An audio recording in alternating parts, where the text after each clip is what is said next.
বলিয়া বান সেই বানপানী কেনেধৰণে সৃষ্টি হৈছিলে আমি সম্পূৰ্ণ দৃশ্য দেখাব পাৰে। মই বৰ্তমান সময়ত উপস্থিত আছোঁ নাগালেণ্ডত বুলি ক'ব লাগিব।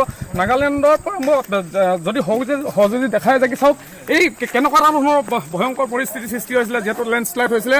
সেই সময়ত এনেধৰণে ৰাজপথলৈকে যে যিহেতু হাইৱে এটা আছে যিটো বৰ্তমান সময়ত খহি চহি ধ্বংস হৈ গৈছে বুলি ক'ব লাগিব। এই যি বলিয়া বানত দেখা পাইছোঁ যে দিখৌ য'ত বৈ গৈছে তাৰ কাষতেই যে এই ৰাজপথটো এনে অৱস্থাই যেন ভয়ংকৰ যি ছবি ইয়াকে যে উদ্ভাসিত কৰিছে বুলি ক'ব লাগিব। মোৰ লগত আমি যিহেতু সংবাদ মাধ্যমৰ কেইবাটাও প্ৰতিষ্ঠানে আহি এনেধৰণৰ যি পৰিস্থিতি অৱৰ্ণনীয় পৰিস্থিতি কিহৰ কাৰণে সংগত হ'বলৈ পাইছিলে বা ইয়াৰ মূল উৎস ক'ৰ পৰা আহিছিলে সম্পূৰ্ণ কথা আমি যিহেতু আমাৰ লগত সংবাদকৰ্মী সকলো আছে। দাদা আপুনি আজি আমি যিহেতু নাগালেণ্ডত আহিছোঁ কি দেখা পাইছে? আচলতে যিটো ভয়াৱহ বান পৰিস্থিতি অসমৰ আৰু আজি কন্যাকিনি নাগিনীমৰাৰ যিটো গোট তেওঁলোকৰ আমন্ত্ৰণ ক্ৰমে আমি নাগালেণ্ড আৰু অসমৰ এটা টিমে আহি আচলতে স্বচক্ষে প্ৰত্যক্ষ কৰিবৰ কাৰণে আহিছিলোঁ। আৰু সঁচাকৈ অসমৰ যি বিভীষিকা সেই বিভীষিকা যদিও দেখিছোঁ কিন্তু ইয়াতো মুঠেই কম নহয়। কাৰণ কেলৈ আমি ইয়াত দেখিছোঁ 100ৰ ওপৰত ঘৰ খতম হৈ গ'ল, ইয়াত শেষ হৈ গ'ল। আৰু বিশেষকৈ যিহেতু অভিযোগ এটা আহিছে যে কয়লা খনিৰ পৰা গোটেই খননটো বোলে লেণ্ডশ্লাইড হৈছে বুলি, আমি একেবাৰে ডিনাই নকৰোঁ এইটো কাৰণে নৎসাত নকৰোঁ যিহেতু প্ৰতিটো জেগালৈ যোৱাটো সম্ভৱ নহয়। কিন্তু আমি এই যে 40-50-60 কিলোমিটাৰ যি অতিক্ৰম কৰি আহিলোঁ ইয়াত আজি বুঢ়ানাংচামৰ তলৰ যিটো পানী খেতি কয় সেই পৰ্যন্ত আহিলোঁ, তাত দেখিছোঁ যে যিবিলাকৰ জেগাত খননৰ কোনো উমঘামেই নাই সেইবিলাকৰ জেগাত প্ৰচণ্ডভাৱে লেণ্ডশ্লাইড হৈছে। আৰু বিশেষকৈ এইটো হাইৱে চক এইটো কেইবছৰমানৰ আগত হাইৱেটো নিৰ্মাণ কৰা হৈছিল, কিন্তু আজি এই দিখৌ কাষৰ এই গোটেই এলেকাটো আচলতে অতিপাত বৰষুণৰ ফলতেই এনেকুৱা ধৰণৰ ভূমিস্খলনৰ ফলত এই বিধ্বস্ত হৈ পৰিলে। আৰু এই মাটিখিনি নিশ্চিতভাৱে সেই দিখৌত পৰিছে। আৰু এনেকুৱা ধৰণৰ মই জনামতে মোৰ বন্ধুবৰ্গই কোৱা মতে আৰু আমি আগতো দেখিছোঁ এনেকুৱা বৃহৎ লেণ্ডশ্লাইড হৈ আচলতে নদীৰ কাষে কাষে দিখৌখনত বহুত মাটি গুচি গৈছে।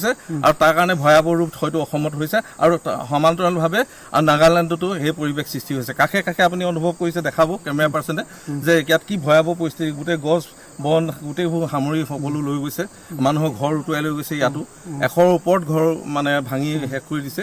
গতিকে এই প্ৰাকৃতিক দুৰ্যোগ আৰু বিস্তীৰ্ণ সাংঘাতিকভাৱে বৰষুণৰ ফলত এইটো প্ৰাকৃতিক মানে বিপৰ্যয় আহিলে এই কথাটো নাগালেণ্ডৰ সকলো মানুহে কৈছে।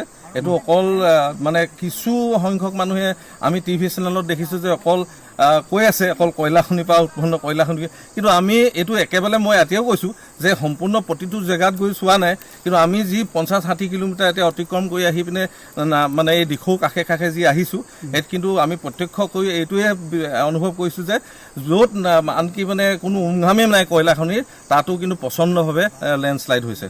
হয়, ধন্যবাদ জনাই আছোঁ। মূলত যিহেতু কেইবাজনো স্থানীয় লোক আছে। দাদা আজি আমি আহি যিটো অৱস্থা দেখা পাইছোঁ আপোনালোকৰ এই নাগালেণ্ডত, য'ত আপোনালোকৰ যেনেধৰণৰ পৰিস্থিতিৰ সৃষ্টি হৈছিলে, বহু ঘৰ ভাগি যোৱা দেখিলোঁ ৰাজপথত। এতিয়া আমি য'ত উপস্থিত হৈ আছোঁ এইটো এটা হাইৱে হয়, এই হাইৱেটো সম্পূৰ্ণ যোগাযোগ বিচ্ছিন্ন হৈ গৈছে।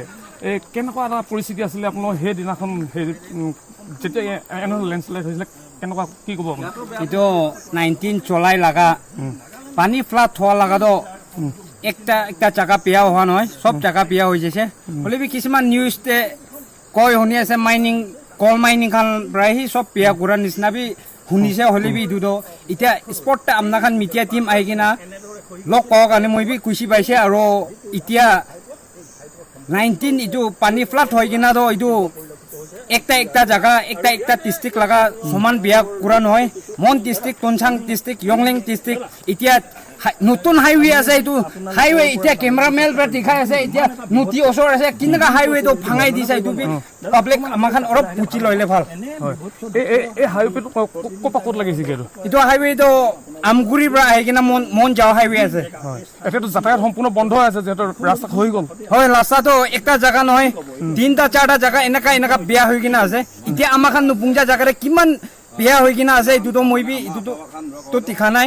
এতিয়া আমাৰ খান মিডিয়া টিম পেৰাই কিনা স্পটতে পাব্লিক কেনেকা টুক পাই আছে, সমান কেনেকা বেয়া হৈছে আমাৰ খান স্পটতে আহি কিনা লগ পাওঁ কাৰণে মই বি এইটো জানাই দি আছে। হয়, আপোনাকো ধন্যবাদ জনাইছোঁ। এয়া আচলতে আমাৰ গ্ৰাউণ্ড জিৰ' ৰিপৰ্ট বুলি ক'ব লাগিব নাগালেণ্ডৰ পৰা, য'ত যিহেতু যেনেকুৱা এটা ধৰণৰ অভাৱনীয় পৰিস্থিতিৰ সৃষ্টি হৈছিলে সেই দৃশ্য দেখাবৰ বাবে আমি আজি প্ৰায় নাজিৰাৰ পৰা প্ৰায় আমি 100 কিলোমিটাৰ নিলগৰ পৰা আমি আহি এনেধৰণে এই যিসমূহ